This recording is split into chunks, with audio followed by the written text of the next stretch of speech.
Yes. सो कल हमने chapter start किया था केमिकल काइनेटिक्स। ओके, उसका अच्छे से हमने इंट्रोडक्शन देखा, याद है ना? So after the introduction we have started the rate of a chemical reaction. कैसे फाइंड करेंगे वो, तो उसके बारे में हमने स्टार्ट किया था कि रेट कैसे फाइंड करेंगे। ओके, चलो तो आगे बढ़ते हैं।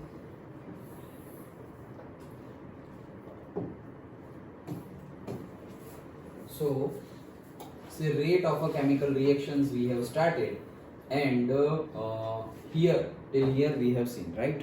Okay, चलो तो आगे बढ़ते हैं। क्या बोल रहे हैं?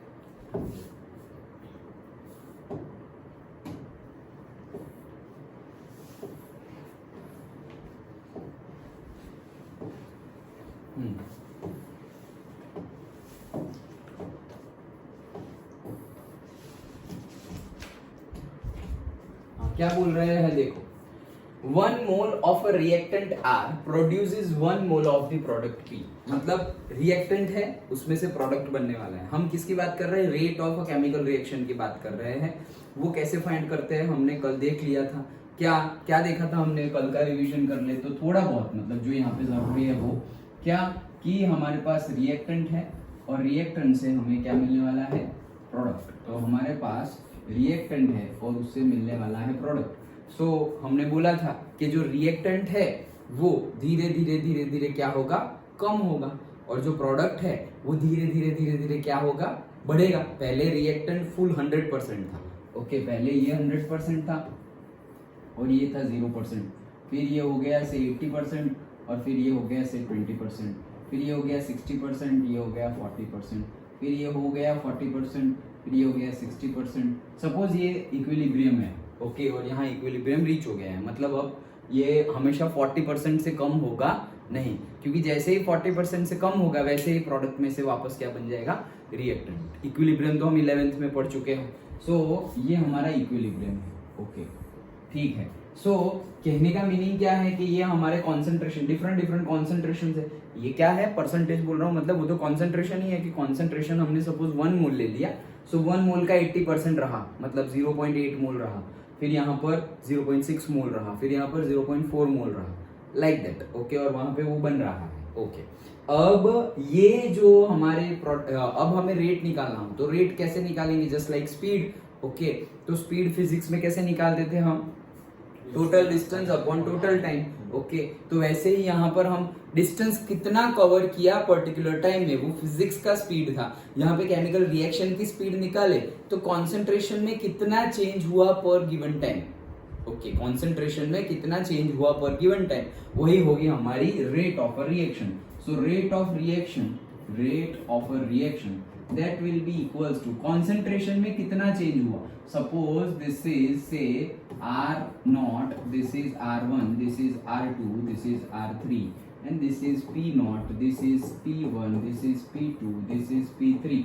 so concentration में कितना चेंज हुआ? जैसे कि हम बोले कि इसे लास्ट वाला लेते हैं 3N2, तो हम बोलेंगे कि delta R divided by delta T, और यहाँ पर हम क्या लेंगे? कॉन्सेंट्रेशन लेना है तो delta R change in the concentration of reactant.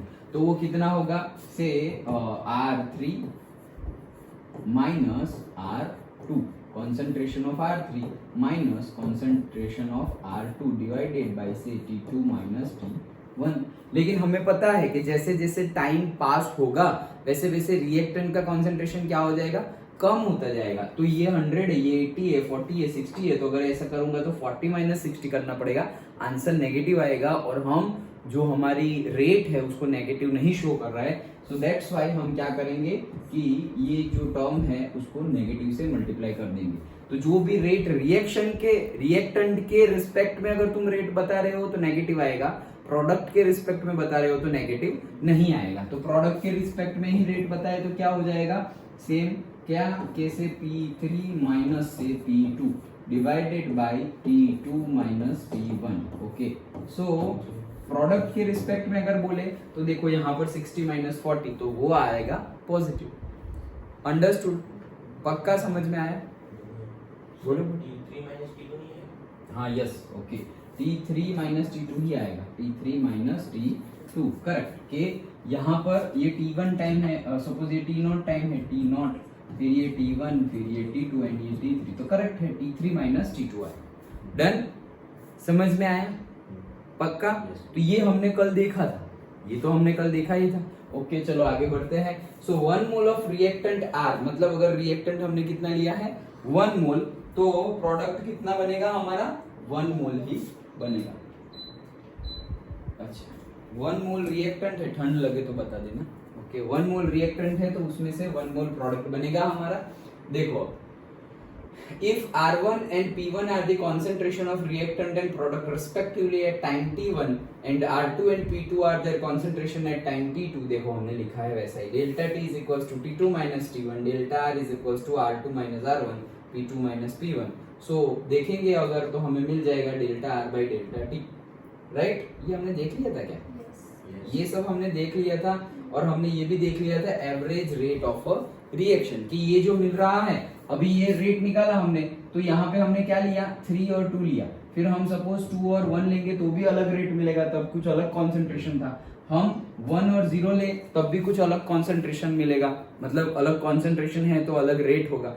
सो यहाँ पर कोई रेट मिला, यहाँ पर कोई रेट मिला, यहाँ पर रेट मिला, तो हम अगर rate of a chemical reaction का रेट कितना है वो बोलना हो तो हम क्या बोलेंगे, सबका एवरेज ले लेंगे।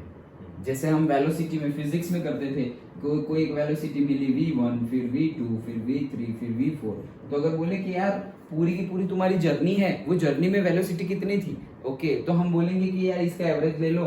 सो हम एवरेज ले लेंगे इसे v1 plus v2 plus v3 by v4 divided by 4, तो हमने एवरेज ले लिया। वैसे ही यहाँ पर हम रेट से, रेट पहली प्रोसेस है उसके लिए रेट निकाला R1, फिर दूसरे के लिए निकाला R2, फिर तीसरे के लिए निकाला R3। सो R1, R2, R3 वैसे निकाला, और R1 मतलब ये R नहीं, इसकी बात कर रहा हूँ। ओके से R1, R2, R3 ये हमने रेट निकाला। अब बोलेंगे कि भाई केमिकल रिएक्शन का रेट कितना है, तो हम क्या बोल देंगे, एवरेज निकाल लेंगे इसका। डन। ओके क्यों एवरेज निकालना पड़ेगा, क्योंकि ये हर बार सेम नहीं आएगा। पहले कॉन्सेंट्रेशन 100 से 80 हो रहा था, यहाँ पर तो मैंने सेम ही रखा हुआ है। ओके कि भाई सेम टाइम पीरियड में कंटिन्यूअसली सेम अमाउंट ही कम हो रहा है कॉन्सेंट्रेशन, लेकिन ऐसा होगा नहीं। यहाँ पर तो मैंने सेम दिखाया है जस्ट टू शो यू, 100 से 80, 80 से 60 मतलब 20 का ही चेंज है, लेकिन ऐसा होगा नहीं। वैसा कैसा होगा, कम हो जाएगा चेंज। कल बताया था याद हो तो, कि एक हमारे पास है ये हमारा रिएक्टेंट, तो स्टार्टिंग केस में, ये स्टार्टिंग 0 वाले केस में एक साथ इतना ज्यादा रिएक्टेंट है।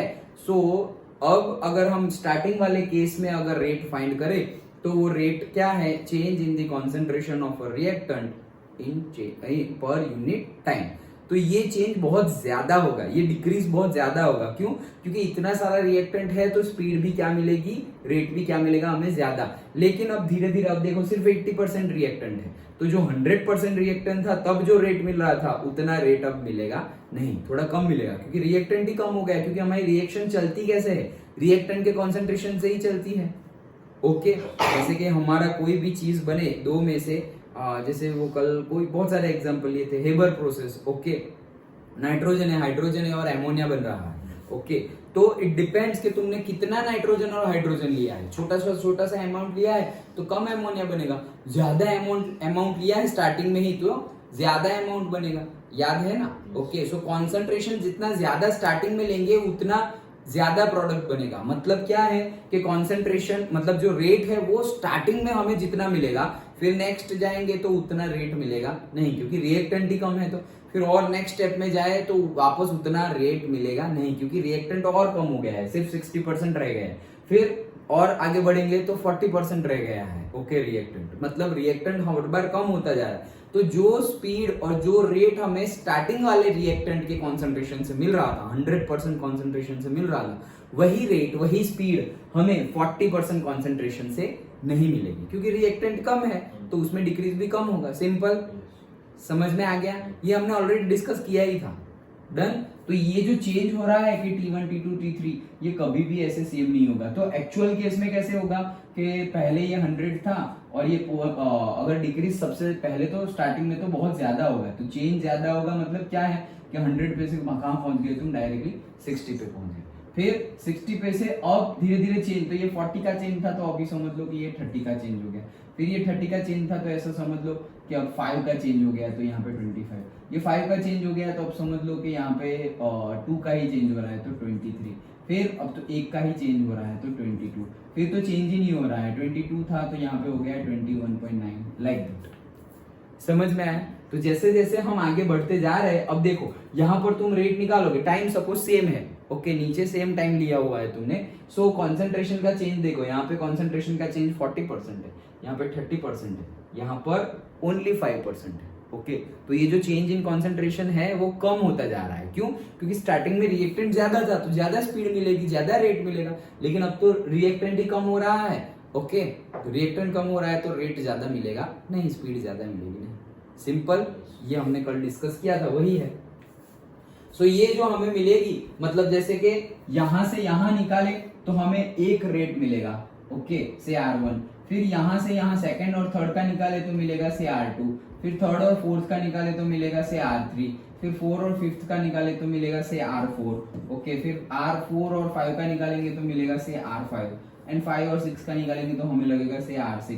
तो वैसे तो कितने भी हो सकते हैं, जितनी रिएक्शन इक्विलिब्रियम तक जितनी बार हमने कैलकुलेट किया टाइम पीरियड से उतना हो सकता है। तो अब अभी पूरी केमिकल रिएक्शन का रेट कौन सा है, R1 R2 R3 कौन सा है, तो हम क्या करेंगे, सबका एवरेज ले लेंगे, अगर 5 है तो सबका सम कर दो डिवाइडेड बाई 5, अगर 7 है तो सबका सम कर दो डिवाइडेड बाई 7, अगर 10 मिल रही है तो सबका सम कर दो रेट का और डिवाइडेड बाई 10, एवरेज निकाल लेंगे, and that average is the rate of chemical reaction. Done, यहां तक हमने देखा था, याद आ गया? पक्का? ओके, चलो तो आगे बढ़ते हैं। Now average rate depends upon the change in the concentration of the reactant और products and time taken for that change to occur, तो वही हमने डिस्कस किया है। अब देखो यहाँ पर दो ग्राफ है, instantaneous and average rate of reaction. तो मैंने बताया था कि instantaneous and average rate of reaction क्या है, ये हमारी कौन सी है, एवरेज रेट है। लेकिन इंस्टेंटेनियस बोलूं कि भाई 3 घंटे बाद एट पर्टिकुलर टाइम पीरियड और से एट से 30% कॉन्सेंट्रेशन हो जाए रिएक्टेंट का, तब बताओ रेट कितना है, ओके। तो मैं 30% कॉन्सेंट्रेशन पे डायरेक्टली आ जाऊंगा, 60 to 30, मतलब ये सेकंड वाला केस में। Done, okay. सो अगर मैं बोलूं कि भाई at t is equals to 3 घंटे बाद रेट ऑफ रिएक्शन क्या होगा, तो ये यहां से यहां, ये पहला घंटा, ये दूसरा घंटा, ये तीसरा घंटा, तो यहां पर अब मैं चेक कर लूंगा कि रेट क्या है। सो एक पर्टिकुलर पॉइंट पर अगर तुम चेक कर रहे हो तो वो हो गई कौन सी, इंस्टेंटेनियस स्पीड और से instantaneous rate of chemical reaction, okay. Average मतलब सब जितनी भी ढूंढी सबका क्या कर दिया, सम कर दिया, लेकिन एक पर्टिकुलर टाइम पर कितना कॉन्सेंट्रेशन है। सपोज तुम्हारी केमिकल रिएक्शन चल रही है 10 घंटे, ओके, लेकिन मैं बोल रहा हूं कि 5 घंटे के बाद रेट ऑफ रिएक्शन क्या है, after completion of 5 hour what is the rate of reaction, तो वो रेट ऑफ रिएक्शन कौन सी होगी, इंस्टेंटेनियस रेट ऑफ रिएक्शन। लेकिन मैं बोलूं कि 10 घंटे चल रही है, अब मैं बोलूं कि अच्छा 10 घंटे चल गई, तुम्हारी रिएक्शन खत्म हो गई, बोले हाँ हो गई, क्या था रेट ऑफ रिएक्शन, तो तुम क्या बोलोगे, तुम एवरेज रेट ऑफ रिएक्शन बताओ। समझ में आया? क्योंकि तुम्हारी पूरी जो थी, मतलब तुमने जितनी बार 10 बार कैलकुलेट किया होगा सपोज एक घंटे बाद, ओके। सो T1 के बाद T2 T3 T4, तो वैसे तुम्हें पहले रेट मिलेगा R1 R2 R3 R4, वैसे 10 तक मिलेगा, डिवाइडेड बाई 10 करोगे, वो जो एवरेज रेट ऑफ रिएक्शन मिलेगा दैट इज दी, मतलब जो रेट मिलेगा that is the average rate of the chemical reaction. और अगर मैं पर्टिकुलर बोलूं कि 3 घंटे बाद मुझे बताओ, या 3.5 घंटे बाद, 3.5 आवर के बाद कितना रेट है, ऐसा मैं बोलूं, और तब तुम बताओगे, वो कौन सा होगा, instantaneous rate of a chemical reaction. हाँ, तो अभी आपने बोला कि एवरेज में एक एक करने के सब करने, करेक्ट, हाँ। और अगर हम T0 से T इक्विलिब्रियम तक मतलब ले, हाँ, पूरा ले लेंगे, पूरा ले ले, हाँ, तो वो एवरेज के बराबर आएगा कि अलग आएगा, मतलब स्टार्टिंग पॉइंट हमने लिया T0 और डायरेक्टली इक्विलिब्रियम मान लो 5 घंटे में हो रहा है, तो तुमने डायरेक्टली 5 घंटे वाला कॉन्सेंट्रेशन लिया और डिवाइडेड बाई 5 घंटे, कॉन्सेंट्रेशन डिफरेंस जो 5 घंटे बाद होगा वो माइनस दैट, ओके, 0 वाला, मतलब से R5 माइनस R0 ऐसा समझ लो। तो मतलब एक्चुअली होगा R0 माइनस R5, क्योंकि यहाँ रिएक्टेंट है तो आगे माइनस आएगा। सो R0 माइनस R5 कर रहे हो डिवाइडेड बाय 5 आवर्स। तो क्वेश्चन क्या है उसका? वो इक्वल होगी, मतलब वो एवरेज है उसके इक्वल होगी, इक्वल होगा वो। नहीं, एवरेज है उसके इक्वल नहीं होगा, क्योंकि अगर एवरेज भी 5 घंटे वाला ही ले तो इक्वल होगा, नहीं होगा, क्योंकि एवरेज हम तुमने कितनी बार किया उसके ऊपर है। ओके, जैसे कि तुमने हर एक घंटे बाद किया, ओके, सो हर 1 घंटे बाद कर रहे हो तो वो सारा रेट आएगा। ओके, और तुमने एक ही बार किया डायरेक्टली, 5 घंटे बाद ही चेक कर रहे हो। अब 5 बार, एक केस में 5 बार चेक कर रहे हो, दूसरे केस में सिर्फ एक ही बार चेक कर रहे हो डायरेक्टली 5 घंटे बाद कितना है वो। तो 5 घंटे बाद किया वो इंस्टेंटेनियस है, और ये वाला 5 बार किया वो एवरेज है, दोनों सेम नहीं आएगा। समझ में आ रहा है? क्यों अगर ऐसा लिया होता ना मैंने कंसंट्रेशन 100, 80, 60, 40 तो सेम आ जाता दोनों। ऐसा लिया होता कि हर टाइम के बाद सेम कंसंट्रेशन डिक्रीज हो रहा है, ओके, सेम कंसंट्रेशन डिक्रीज हो रहा है तो सेम आ जाता, लेकिन एक्चुअली वो केस है नहीं।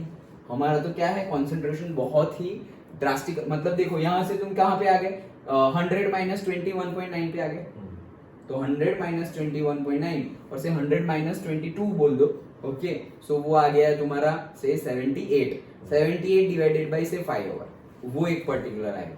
और यहां पर तुम सारे फाइंड करोगे तो वो आंसर और ये आंसर अलग अलग आएगा।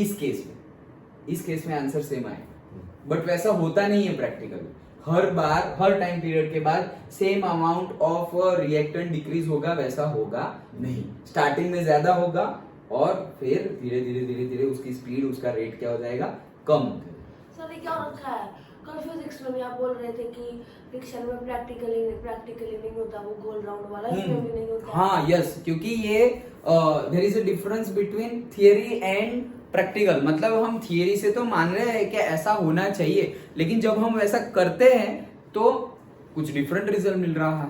उसका मतलब वो गलत है? गलत है नहीं, आइडियल है।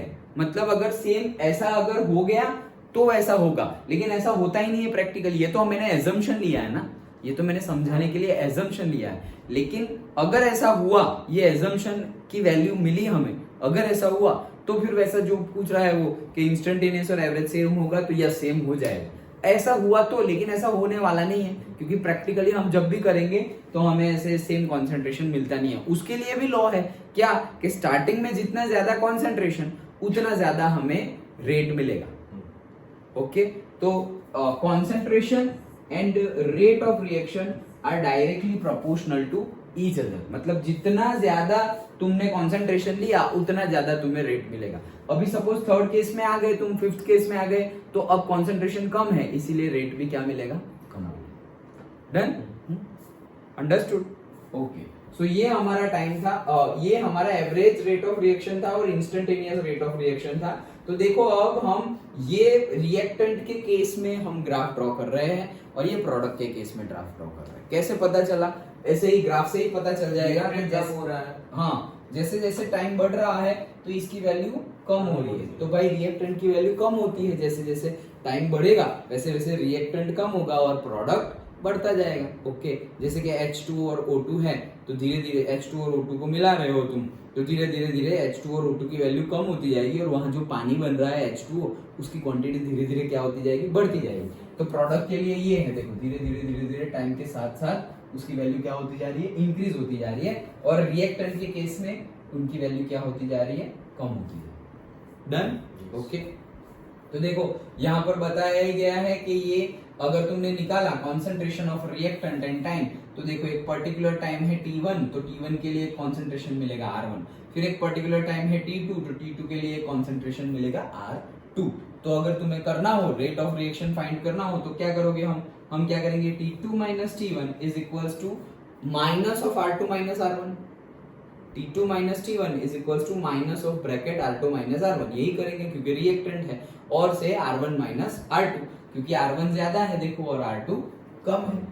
ओके, सो वो हमने कर दिया। तो R average is equals to minus of delta R, मतलब R2 minus R1 upon T2 minus T1, लेकिन वो फुल क्वांटिटी क्या है, माइनस में, क्योंकि डिक्रीज हो रही है। So minus of R2 minus R1 upon T2 minus T1, ये हमारा हो गया R एवरेज। लेकिन अगर R instantaneous rate of reaction instantaneous एक पर्टिकुलर टाइम पीरियड निकालना हो तो क्या करेंगे, लो एक पर्टिकुलर टाइम ले लिया, वहां पर हमारा वो जो पॉइंट है वहां पर हम क्या करेंगे, एक टेंजेंट ड्रॉ करेंगे। ये कर्व है हमारा, ओके ये कर्व है, तो कर्व के वो पॉइंट पर, जिस पॉइंट पर तुम्हें ढूंढना है वो टाइम पीरियड पर हम एक टेंजेंट ड्रॉ करेंगे। शायद तुम्हें दिखाई ना दे यहाँ पर, लेकिन ये टेंजेंट है, ओके ये कर्व है पूरा। हाँ अब दिखाई दे रहा है? Yes sir. सो ये पूरा कर्व है, दिस इज द कर्व, और ये वाला टेंजेंट है दिस, ये वाला क्या है, ये टेंजेंट है दिस। अंडरस्टूड? ओके क्यों ये टेंजेंट लिया मैंने, क्योंकि मुझे ये टाइम पीरियड पर निकालना है, तो ये टाइम पीरियड पर मैंने यहाँ पर टेंजेंट ड्रॉ किया। मुझे अगर ये टाइम पीरियड पर निकालना होता तो मैं ये टाइम पीरियड ऐसे जाता, अब मुझे यहाँ पर टेंजेंट ड्रॉ करना पड़ेगा ऐसे लाइक दिस। ओके समझ में आया? जो टाइम पीरियड पे फाइंड करना है उस टाइम पीरियड पे टेंजेंट ड्रॉ करना है। टेंजेंट ड्रॉ हमने कर दिया। अब टेंजेंट ड्रॉ किया तो वो जो एक पूरी लाइन है उसमें मैं निकाल रहा हूं क्या, स्लोप। स्लोप कैसे निकालते हैं, delta y by delta x. Okay तो ये स्लोप निकाल दिया। अब ये स्लोप जो है, ये लाइन मिल गई, मतलब मुझे क्या मिल गई, लाइन का स्लोप कैसे निकालते हैं हमें पता है, ये लाइन है मेरे पास, तो क्या करूंगा, एक राइट एंगल ट्राइंगल बना लिया ऐसे। So this is the delta y and this is the delta x. So slope is equals to delta y by delta x. Okay ये ऐसी लाइन थी, अगर ऐसी लाइन हो ओके तो भी कैसे होगा, ये ऐसे बना देंगे ट्राइंगल। कोई भी लेंथ का ट्राइंगल बना दो, तुम ये ज्यादा लोगे ये कम लोगे चलेगा, आंसर सेम ही आने वाला है। सो ये हो जाएगा तुम्हारा डेल्टा वाई और ये हो जाएगा तुम्हारा डेल्टा एक्स। लेकिन राइट एंगल ट्राइंगल ही बनाना है, कोई भी ट्राइंगल मत बना देना, राइट एंगल। यहाँ पे हमेशा राइट एंगल होना चाहिए, यहाँ पर राइट एंगल होना चाहिए। तो राइट एंगल ट्राइंगल बनाओगे, स्लोप फाइंड करोगे, that will give you the value of instantaneous rate of chemical reaction. Okay so देखो, तो ये हमने स्लोप फाइंड कर लिया। अब स्लोप फाइंड कर लिया तो ये क्या है, मेरा बहुत ही छोटा टाइम पीरियड, मतलब delta y by delta x है ना। ओके हमारा स्लोप क्या है, स्लोप इज इक्वल्स टू क्या है, slope is equals to delta y by delta x. लेकिन वाई एक्सिस पर क्या है मेरा, वाई एक्सिस पे तो रिएक्शन है, सो मेरी क्या आएगी, delta R by delta x. X axis पे क्या है मेरा टेम्परेचर, तो डेल्टा टी। डन? ओके लेकिन ये तो एक पर्टिकुलर टाइम पीरियड के लिए है, एवरेज तो क्या था भाई 5 घंटे के लिए, तो ये हमने सारा जो 1-1 घंटे का किया था उसका सारा ऐड कर दिया। लेकिन एक तो पर्टिकुलर टाइम पीरियड के लिए, मतलब टाइम पीरियड बहुत बहुत बहुत ज्यादा क्या है, छोटा है, वेरी वेरी वेरी स्मॉल। सो उसके लिए फिर इंस्टेंटेनियस निकालने के लिए हम डिफरेंशिएशन ले लेते हैं। सो डी आर बाई से डी टी। ओके ये था concentration, D R by D T ले लिया हमने। डन? और ये R क्या है, अगर R1 माइनस R2 है तो ही positive, otherwise R2 minus R1 लोगे तो नेगेटिव, क्योंकि हमें पता है रिएक्टेंट का केस है तो कम हो जाएगा। डन? ओके सो ये हमने निकाल दिया, तो स्लोप निकाला हमने। ओके तो slope is equals to delta y by delta x. लेकिन वाई पर तो हमारा रिएक्टेंट है और एक्स पर हमारा टी है, तो कोई बात नहीं, ये पर्टिकुलर छोटे रिएक्टेंट के जो रिएक्टेंट के कॉन्सेंट्रेशन में चेंज आ रहा है वो ऊपर ले लिया, और छोटा सा very very small change in the time period, मतलब कि 5 घंटे बाद ढूंढना है ना, 5 घंटे पे ढूंढना है ना, तो टाइम पीरियड तुम क्या ले रहे हो, 4 आवर्स 59 मिनट एंड 59 सेकेंड। और दूसरा क्या ले रहे हो, डीटी है ना, तो दूसरा क्या ले रहे हो, 5 hour 0 minute and 1 second. Okay तो तुमने कितना छोटा टाइम पीरियड लिया, 2 सेकंड का टाइम पीरियड लिया है। समझ में आया? इसको तुम 1 सेकंड का टाइम पीरियड भी ले सकते हो कि भाई 4 hour 59 minute and 59.5 second, 60 second हो जाएगा तो 5 हो जाएगा, तो 59.5। और यहां पर कितना, 5 hour 0 minute and 0.5 second, 1 second भी नहीं, 0.5 सेकंड। तो ये चेंज तुम्हारा कितना हो गया, इस साइड 0.5 इस साइड 0.5, मतलब 1 सेकंड का चेंज हो गया। जितना हो सके उतना कम टाइम लेंगे तो हमें एग्जैक्ट आंसर मिलेगा। अभी ये चेंज नीचे डेल्टा टी कितना लिया है, 1 सेकंड, इससे पहले 2 सेकंड था। अब तुम डेल्टा टी को 1 सेकंड से भी कम ले सकते हो।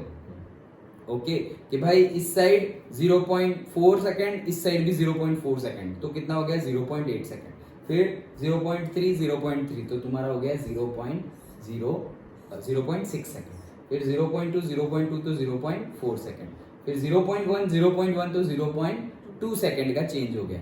अभी और छोटा जाना हो तो जाओ, तो कौन ना बोल रहा है, 0.05 एंड 0.05 तो टोटल कितना हो गया 0.1। ओके, समझ में आया? 0.1 सेकंड का डिफरेंस। इतना डिटेल्ड में इतना पॉइंट पर जाओगे तो वो जो रेट मिलेगा वो क्या मिलेगा, instantaneous rate of reaction. Physics में भी हम यही करते थे। ओके, तो वैसे ही केमिस्ट्री में करना है, इंस्टेंटेनियस फाइंड करने के लिए। अंडरस्टूड? पक्का? सर ठंडी। हाँ सर ठंडी। हाँ हाँ, बंद कर दो, बंद ही कर दो ना, बंद ही कर दो। हाँ चलो, सो ये निकाल लिया हमने एवरेज और ये निकाल लिया हमने इंस्टेंटेनियस। डन? Yes sir. कोई चेंज नहीं है, मतलब कोई डाउट नहीं है?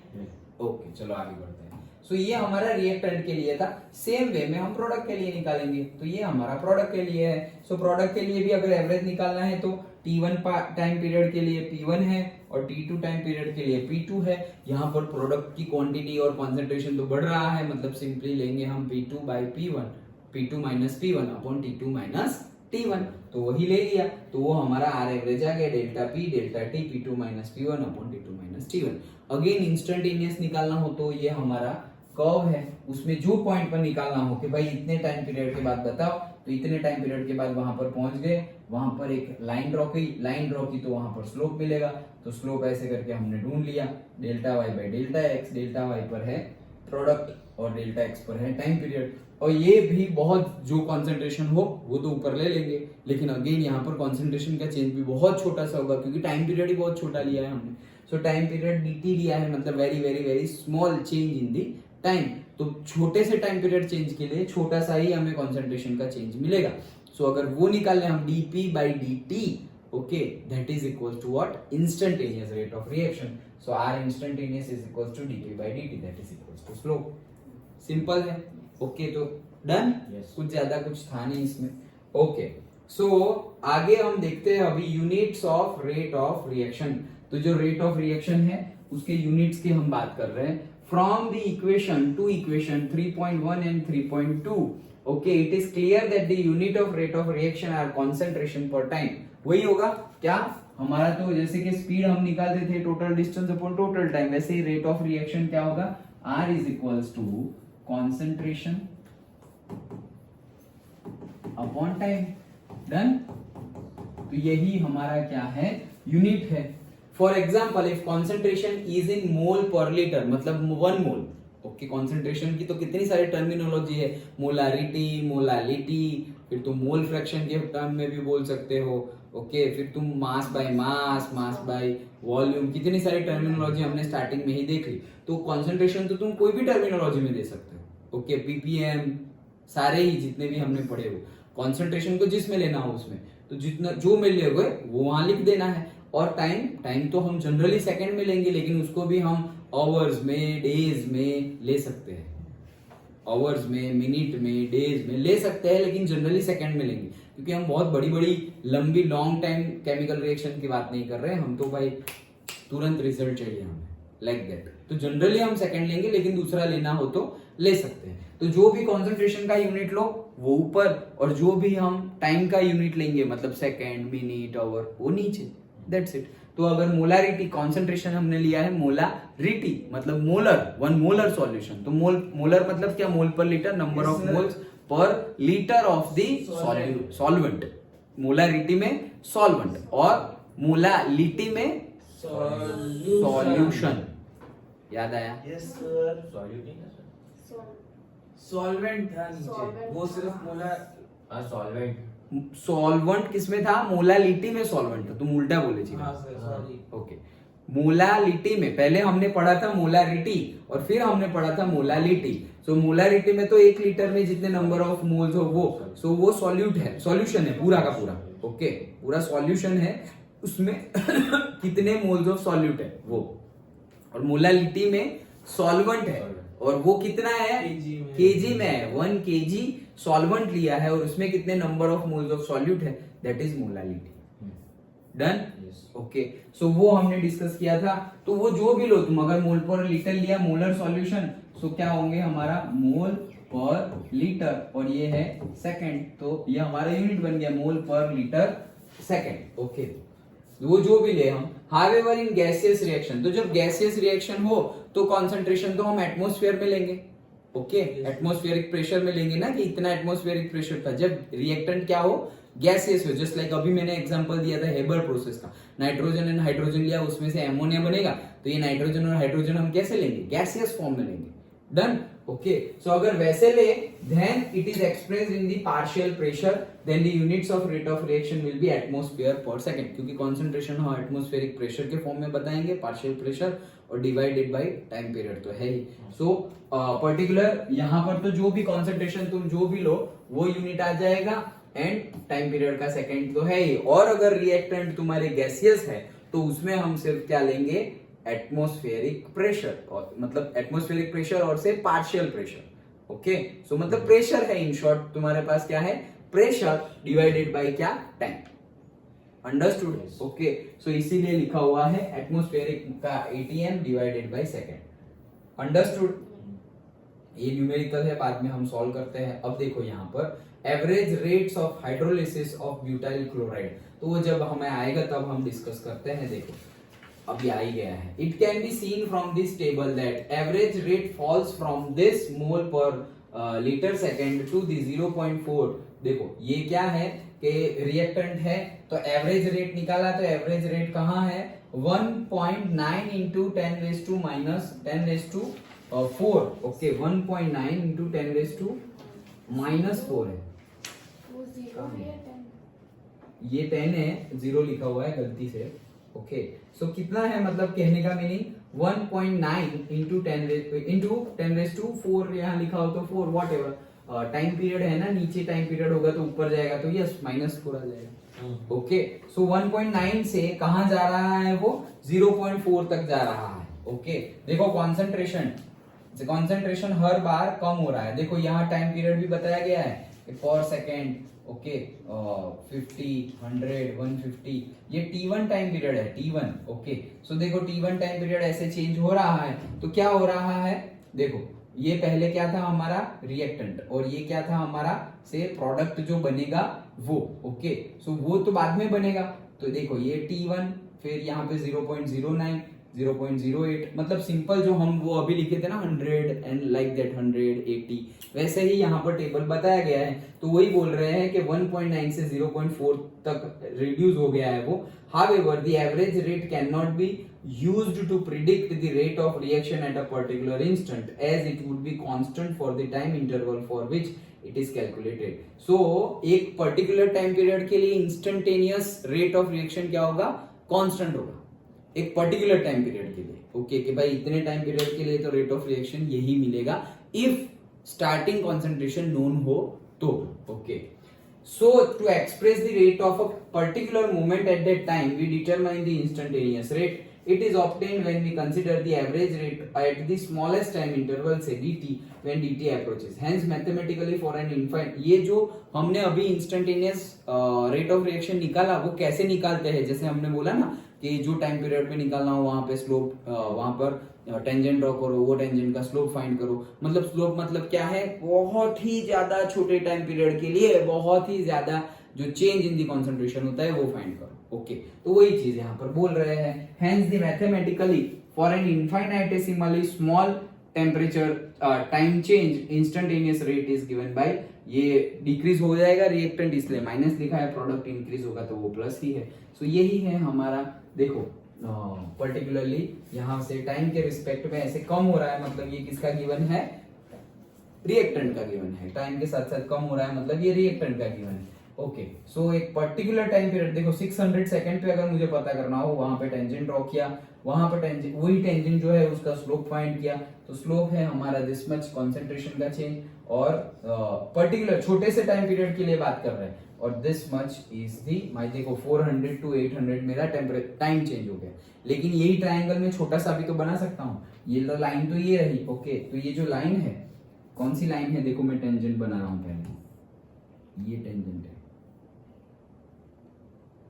डन, ये टेंजेंट है। अब ये जो ट्राइंगल बनाया हुआ है तो मैं ट्राइंगल तो ऐसे भी बना सकता हूं ना, ऐसे भी बना सकता हूँ। डन। तो इतना टाइम पीरियड, देखो टाइम पीरियड छोटा कर दिया मैंने, पहले 800 टू 400 था, तो मैंने अप्रोक्सीमेटली कर दिया से 700 टू 500 के बीच में, मतलब 700 500 200 सेकंड हो गया। पहले कितना चेंज था, 400 सेकंड। डन। तो मैंने कम कर दिया। अब इसको और कम भी कर सकते हैं कि भाई इतना ही और ऐसे ऊपर। डन। तो जितना कम लेंगे हम उतनी एग्जैक्ट वैल्यू हमें मिलेगी। अंडरस्टूड? ओके। जो फिजिक्स में करते थे वैसे ही केमिस्ट्री वाला ही है। ओके चलो, तो ये हमने फाइंड किया dp by dt, that's it. So देखो, it can be determined graphically by drawing a tangent at time t on either of the curves for concentration of reactant or product versus the time. Calculating its slope, तो हमने ये problem में भी वही करेंगे। R instantaneous eight 600 हमें दिखाया गया है, वही सारी चीज बताई गई है कि कंसंट्रेशन निकाला तो कैसे होगा। देखो 250 के लिए, 350 के लिए, अब देखो डिफरेंट टाइम के लिए हमें कंसंट्रेशन गिवन है R instantaneous.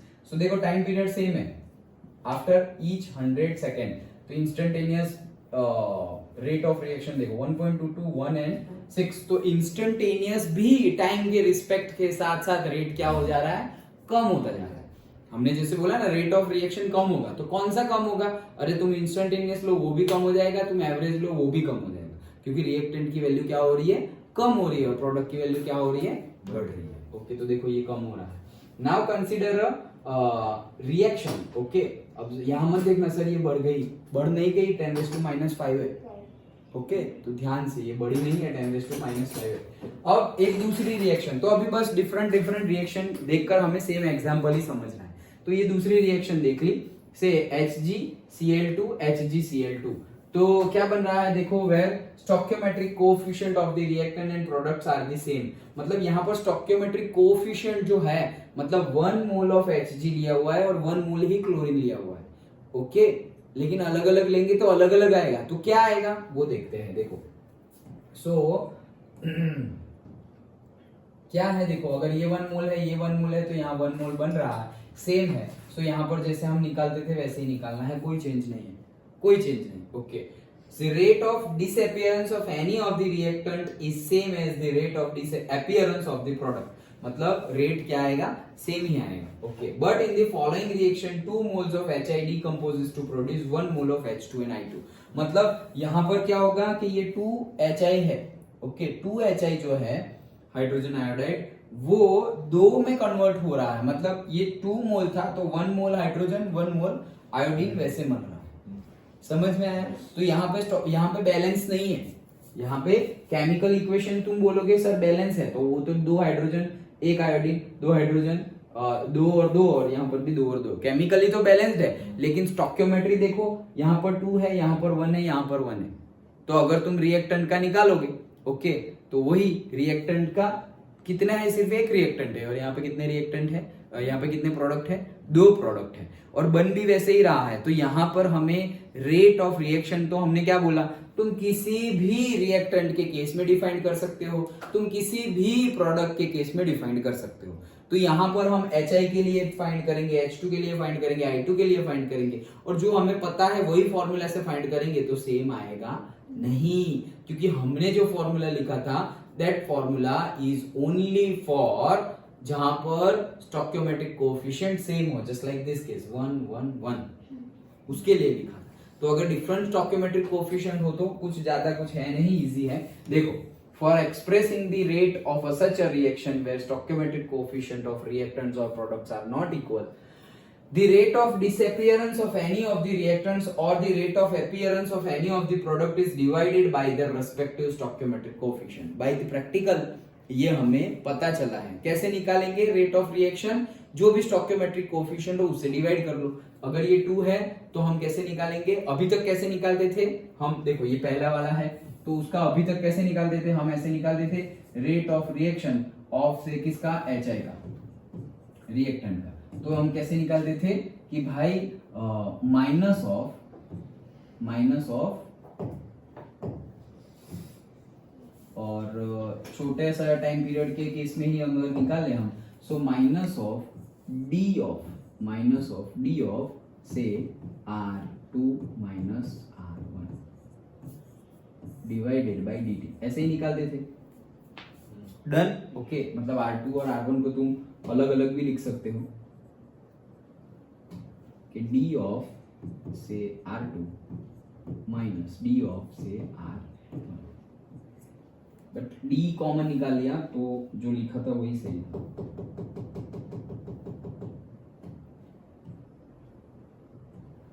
D of concentration of R2 minus R, done. ऐसे ही निकालते थे अब तक। और प्रोडक्ट का कैसे निकालते थे? R ऑफ से H2 that is equals to, वो पॉजिटिव में हो जाएगा, D of P2 minus P1 divided by dt।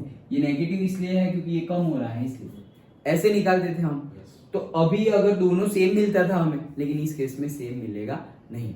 तो प्रैक्टिकली हमें पता चल गया है कैसे प्रैक्टिकल करके कि सेम कब होता है, जो भी स्टोइकियोमेट्रिक कोएफिशिएंट हो उससे डिवाइड कर दे तो यहाँ पर स्टोइकियोमेट्रिक कोएफिशिएंट अगर 2 है तो हम क्या कर देंगे, यहाँ पर 1/2 कर देंगे। यहाँ पर 1 है तो 1/1, यहाँ पर 1 है तो 1/1। अब 1/2 कर दिया ना, अब if you are finding the RHI and RH2 वो दोनों सेम आ जाएगा। अंडरस्टूड? तो कुछ नहीं करना है, जो भी स्टोइकियोमेट्रिक कोएफिशिएंट हो उसको 1 में लिख दो, डिवाइड कर दो, मतलब 1 में लिख दो। ओके, 3 मोल होगा तो 1/3, 4 होगा तो 1/4, तो A होगा तो 1/A। देखो यहाँ पर लिखकर दिखाया गया है। So since rate of consumption of HI is twice the rate of formation of H2 and I2, to make them equal the term delta HI is divided by 2। तो कैसे करेंगे? रेट ऑफ रिएक्शन अगर HI के respect में देखें तो delta HI by delta T वैसे लिखते थे, लेकिन आगे सिर्फ क्या लिख देना है, 1/2, बात खत्म। That will be equals to delta H2 by delta T and delta I2 by delta T। Simple. अभी वैसे ही देखो ये रिएक्शन के लिए तो कुछ भी नहीं, इसको लिखेंगे 1/5, इसको कुछ नहीं लिखेंगे, इसको 1/6 लिखेंगे, इसको 1/3 लिखेंगे, इसको 1/3 लिखेंगे, दैट्स इट। बाकी तो जो हम कर रहे हैं वही क्या, delta BR by delta T, delta BR O3 minus by delta T, delta H plus divided by delta T, delta BR2 divided by delta T, delta H2O divided by delta T। वो तो same है, लेकिन यहाँ पर 1/3, 1/3, 1/6, फिर यहाँ पे 1/1 मतलब 1, और यहाँ पर 1/5। और रिएक्टेंट के केस में माइनस डाल दो, तो इस केस में माइनस, इस केस में माइनस, इस केस में माइनस, दैट्स इट। और ये सारे प्लस, सिंपल, डन। पक्का? Okay. For a gaseous reaction at a constant temperature, concentration is directly proportional to the partial pressure of the species, and hence rate can also be expressed as the rate of change of partial pressure of the reactant or a product। अभी हमने देखा था कि rate of reaction का unit क्या होगा, atmosphere पर second. Okay, तो पार्शियल प्रेशर हम एटमॉस्फेरिक में डालेंगे तो वो आ जाएगा। अंडरस्टूड? तो वही चीज बताई गई है कि पार्शियल अगर गैसियस होगा, जैसे अभी हमने लिया था, ये देखो ना, ये गैसियस तो है, गैस गैस गैस। ओके, तो ये गैस गैस गैस है, मतलब क्या है कि तुम्हारा यूनिट जो रेट ऑफ रिएक्शन अभी ये निकाला, कहां गया, ये रहा निकाला, इसका यूनिट क्या बनेगा, एटमॉस्फेयर पर सेकंड। डन। और अगर वैसे वाला केस हो, ये वाला देखो, aqueous aqueous aqueous aqueous, liquid liquid, तो इस केस में अगर रेट ऑफ रिएक्शन का यूनिट क्या होगा, इस केस में जो तुमने लिया हो वो कॉन्सेंट्रेशन डिवाइडेड बाय टाइम। तो कॉन्सेंट्रेशन लिया है suppose molar, okay, so mole per litre into time, और say mole into litre inverse second inverse के केस में। डन? सिंपल है। Okay, so that's it. यही हमारा कंसेप्ट था पूरा का पूरा रेट ऑफ रिएक्शन। तो हमने कल देखा था, कल हमने मेजरली देख ही लिया था। ओके, फिर से आज हमने थोड़ा डिटेल्ड में देखा average rate of reaction and instantaneous rate of reaction, और हमने ग्राफ देखा कैसे फाइंड करते हैं। तो भाई पर्टिकुलर टाइम पीरियड पर स्लोप फाइंड कर लो, वो तुम्हारे दे देगा इंस्टेंटेनियस, और एवरेज तो हमें पता ही है कैसे करते हैं। ओके, 2 टाइम है, 2 रिएक्टेंट के कॉन्सेंट्रेशन है और 2 प्रोडक्ट के कॉन्सेंट्रेशन है। तो R2 - R1 upon T2 - T1, reactant है तो माइनस में होगा, और अगर प्रोडक्ट है तो P2 - P1 upon T2 - T1, वो पॉजिटिव ही होगा। इंस्टेंटेनियस तो स्लोप से निकालना है। डन। और अगर ये सारे केस में सारे मोल मतलब स्टोइकियोमेट्रिक कोएफिशिएंट सेम होंगे, तो अगर स्टोइकियोमेट्रिक कोएफिशिएंट डिफरेंट है, ओके, सो स्टोइकियोमेट्रिक कोएफिशिएंट को हम क्या कर देंगे, डिवाइड कर देंगे 1 जैसे कि अगर यहां पर बोले ऐसे A plus B that will be equals to C plus D। तो अगर यहां पर अगर मुझे रेट निकालना है, so rate of a reaction से rate rate of a chemical, this chemical reaction, तो मैं क्या बोलूंगा, से 1/a delta A by delta T, okay, और ये क्या होगा माइनस, फिर वैसे ही ये क्या हो जाएगा 1/b delta b by delta t, ये भी माइनस, वो तो प्लस होगा, so 1/c delta c by delta t 1/d delta d by delta t, done. Okay, reactant के केस में दोनों में क्या कर दिया हमने, माइनस कर दिया, प्रोडक्ट के केस में प्लस ले लिया। यहाँ तो क्या होगा, डेल्टा ए मतलब क्या है, डेल्टा ए मतलब A2 माइनस A1 मतलब C2, ए का सेकेंड टाइम पीरियड में कॉन्सेंट्रेशन और ए का फर्स्ट टाइम पीरियड में कॉन्सेंट्रेशन, A2 माइनस A1 बोलो या C2 माइनस C1 बोलो, सो दैट्स इट, डन। ओके, इतना हमने रेट ऑफ रिएक्शन में पढ़ा, अंडरस्टूड। तो सबसे पहले हमने इंट्रोडक्शन पढ़ा चैप्टर में, हम क्या करेंगे एंड ऑल, फिर हमने बोला कि भाई रेट ऑफ रिएक्शन इंपॉर्टेंट है, सो रेट ऑफ रिएक्शन कैसे फाइंड करेंगे, तो सिंपली कल ही हमने समझ लिया था, जैसे फिजिक्स में फाइंड करते हैं स्पीड, वैसे ही हमें यहाँ पर स्पीड फाइंड करनी है, रेट फाइंड करना है, तो वहां पर total distance upon total time लेते थे, यहाँ पर भी total change in concentration upon total time लेंगे, तो वो कैसे करेंगे वो हमने देखा। वहां पर एवरेज और इंस्टेंटेनियस वेलोसिटी होती थी, तो यहाँ पर भी average rate of chemical reaction and instantaneous rate of a chemical reaction है, कैसे फाइंड करते हैं वो भी देखा। अगर गैसियस रिएक्टेंट्स होंगे तो उस केस में हमारा यूनिट बनेगा एटमॉस्फेयर पर टाइम, ओके, और अगर नॉर्मल लिक्विड और एक्वियस मीडियम है तो हमारा यूनिट बनेगा रेट ऑफ रिएक्शन का कॉन्सेंट्रेशन पर टाइम, डन। और स्टोइकोमेट्रिक कोएफिशिएंट अगर गिवन हो तो डिवाइड बाय 1 कर दो, दैट्स इट, डिवाइड कर दो, मतलब सिंपल है, पक्का समझ में आ गया, ओके।